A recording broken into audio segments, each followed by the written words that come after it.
Debit itu adalah banyak zat cair yang mengalir dalam waktu tertentu. Adapun rumusnya, debit adalah volume per waktu.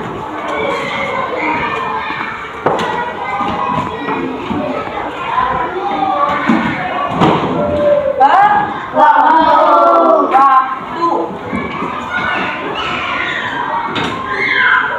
Nah, debit ini biasanya dikatakan untuk apa?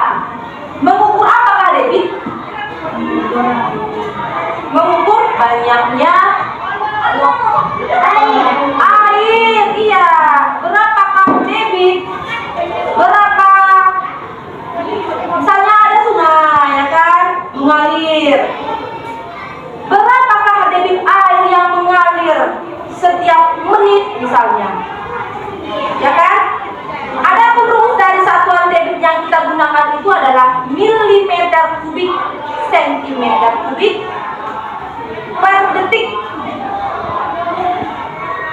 Oke, perhatikan bukunya lagi halaman 29.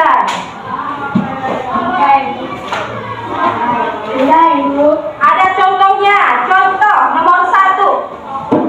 Mengubah debit dengan satuan waktu sama tetapi satuan volume berbeda. Nomor 1.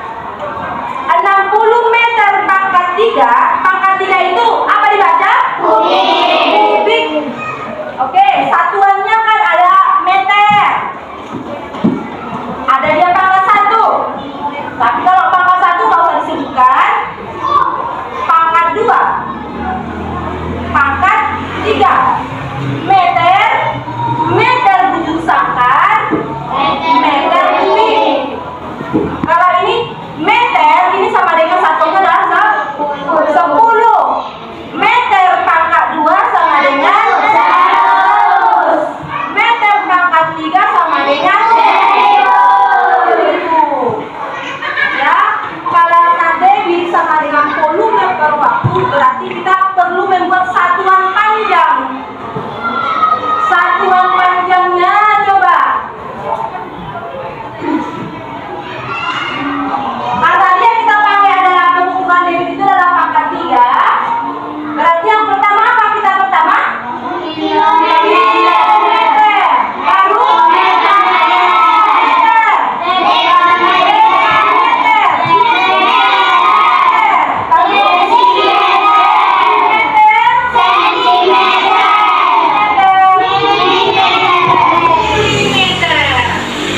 Debit ini dia adalah pangkat 3.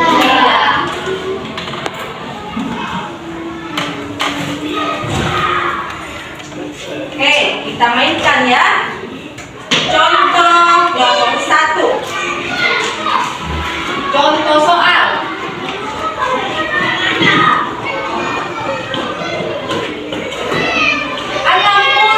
Milimeter kubik sama dengan, bukan, milimeter kubik per menit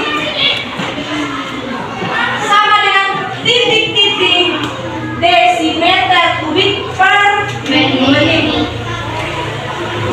Oke, perhatikan untuk penyelesaian ini kau perhatikan dulu satuannya meter pangkat 3 ke desi pangkat 3.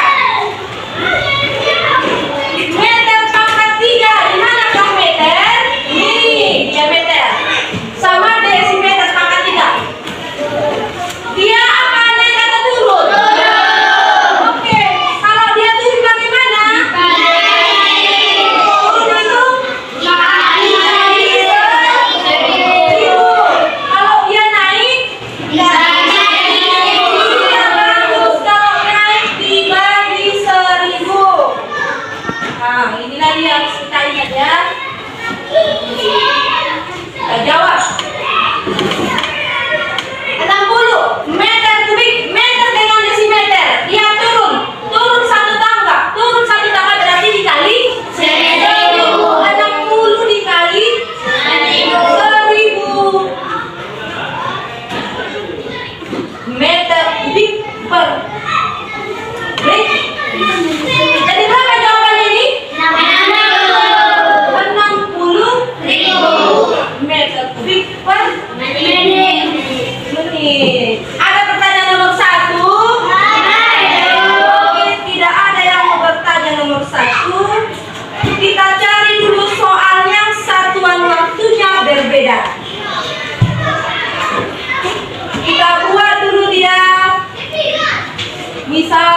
detik.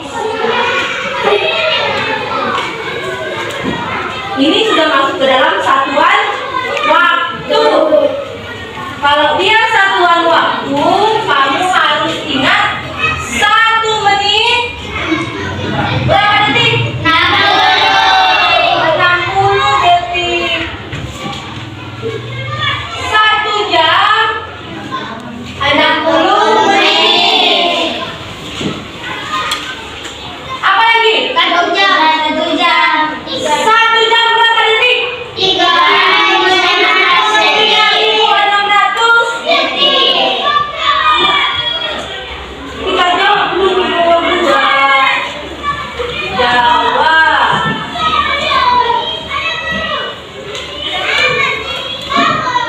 60 meter kubik. Desimeter kubik. Dia satuannya turun ya. Kalau dia turun bagaimana tadi dikali? Dia masih tetap dikali 1000. Menit ke detik per 60. Satuannya desimeter kubik per detik. Oke, bagaimana ini? 60 kali 1000. 60.000 dibagi 60. Tewas 1 ya.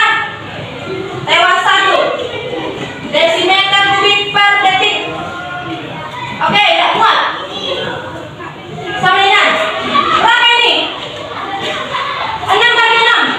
1. Berarti jawabannya 1000 desimeter kubik per detik. Bisa dipahami? Oke, ada pertanyaan? Kalau begitu, kalau nggak ada pertanyaan, coba dikerjakan dulu soal latihan 1. Latihan 1 nomor 1 dan 2.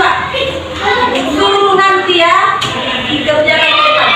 Untuk nanti 2 orang ke depan mengerjakan. Untuk 5 menit dikerjakan. Nanti suruh satu si Siti sama si Ina. Si Siti nomor 1, si Ina nomor 2. Dikerjakan. Tanya mau dikerjakan udah siap ya, bisa oke langsung kerjakan. Siapa pikir? Habis papan. Oh, berarti itu. Berarti kita ini semua ya udah siap. Nomor 1 siapa? Siti nomor berapa? Siti nomor 2. Nomor 1 kan apa? Ada. Sintia kan ada nomor 1. Sintia nomor 1. Si Siti nomor 2. Si Ina nomor 3. Ya, apa nih? Sekalian kawannya perhatikan ya, mana yang kurang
warahmatullahi wabarakatuh. Waalaikumsalam warahmatullahi wabarakatuh. Perkenalkan, nama saya Samia. Saya dari Institut Pendidikan Tapanuli Selatan. Di sini saya mau bertanya sedikit sama Ibu. Menurut Ibu, apa yang menjadi faktor utama yang mempengaruhi nilai siswa itu? Faktor utama yang mempengaruhi nilai siswa itu adalah pertama kesiapan siswa dalam belajar. Yang kedua, kesiapan guru dalam memberikan materi pembelajaran. Misalnya kalau kesiapan guru itu kan RPP-nya sudah siap, materinya juga sudah siap, siswanya sudah siap, sama-sama siap semuanya. Jadi saling menyambung ya, guru dengan siswa. Jadi kalau sudah seperti itu, siswa dan gurunya sudah sama-sama siap, berarti pembelajaran sudah siap dilaksanakan. Yang kedua, jika ada siswa Ibu yang mengalami penurunan nilai dalam pembelajaran, bagaimana cara Ibu dapat mengatasinya? Biasanya kalau siswa ada cara menurun dalam pembelajaran, biasanya kita buat remedial. Remedial itu artinya adalah mengulang kembali pelajaran yang sudah dipelajari. Yang ketiga, apa tantangan Ibu dalam menilai siswa dalam pembelajaran, terutama di matematika? Tantangannya masih ada siswa yang kurang paham dengan kali-kali, tambah-tambah.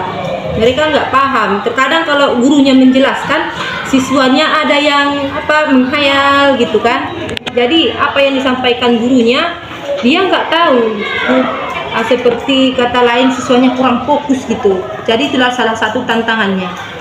Baik Ibu, pertanyaan selanjutnya nanti akan disambung sama teman saya. Baik Bu, sebelumnya perkenalkan nama saya Fadilah Hamda Tambunan. Saya dari Institut Pendidikan Tapanuli Selatan. Saya juga ingin bertanya kepada Ibu. Pertanyaannya, apa yang menjadi fokus utama Ibu dalam meningkatkan nilai siswa Ibu? Fokus utama yang saya lakukan untuk meningkatkan nilai itu adalah dengan memberikan materi yang sangat jelas kepada siswa, dengan menjelaskan materi pembelajaran dengan sangat jelas, membuat latihan pada siswa, memberikan contoh dan memberikan umpan balik kepada siswa. Selanjutnya Bu, bagaimana cara Ibu menilai siswa Ibu? Apakah dari kognitif, keaktifan, atau hanya dari nilai-nilai sehari-hari siswa tersebut Bu? Kalau seperti itu, kalau menurut saya dalam sehari-hari mengajar, kalau saya memperhatikan siswa itu dari keseharian. Seperti kalau misalnya hari ini belajar matematika, pasti akan menjelaskan. Habis itu mengasih contoh soal, selanjutnya mengasih materi. Sesudah itu kan kita kasihlah soalnya. Dari keseharian siswa itu kita tahu di manakah siswa yang aktif, yang mengerti dan tidak mengerti. Jadi cara menilai siswa itu dari sehari-hari. Baik Bu, untuk pertanyaan yang terakhir Bu, apakah Ibu melakukan evaluasi lebih lanjut dalam pembelajaran? Iya, saya melakukan evaluasi lebih lanjut dalam setiap pembelajaran, terutama pembelajaran matematika. Karena matematika itu ibaratnya sering dibilang orang sebagai pembelajaran yang sangat menyeramkan lah ya, pelajaran yang susah, pelajaran yang membosankan. Tapi mudah-mudahan kalau di kelas 6 ini orang ini sangat senang dengan pelajaran matematika. Bagaimana caranya? Pertama gurunya dulu harus disenangi. Kalau muridnya senang dengan gurunya, otomatis pelajarannya pun akan disenangi. Itu dia kunci utamanya. Berarti kita harus bisa bersahabat dengan siswa kita, baru siswa kita dekat dengan kita. Jadi siswa itu nggak akan segan mau bertanya sama gurunya, dia nggak akan segan mengeluarkan apa yang ada di pikirannya. Jadi dengan seperti itu akan meningkatkan cara belajar siswa. Guru itu nggak usah terlalu kejam-kejam kali lah sama siswa kalau belajar. Kita harus menganggap siswa kita itu sebagai teman, tapi ada batasannya, seperti itu. Terima kasih banyak Bu atas jawaban yang Ibu berikan. Sekian dari kami Bu. Assalamualaikum warahmatullahi wabarakatuh. Waalaikumsalam.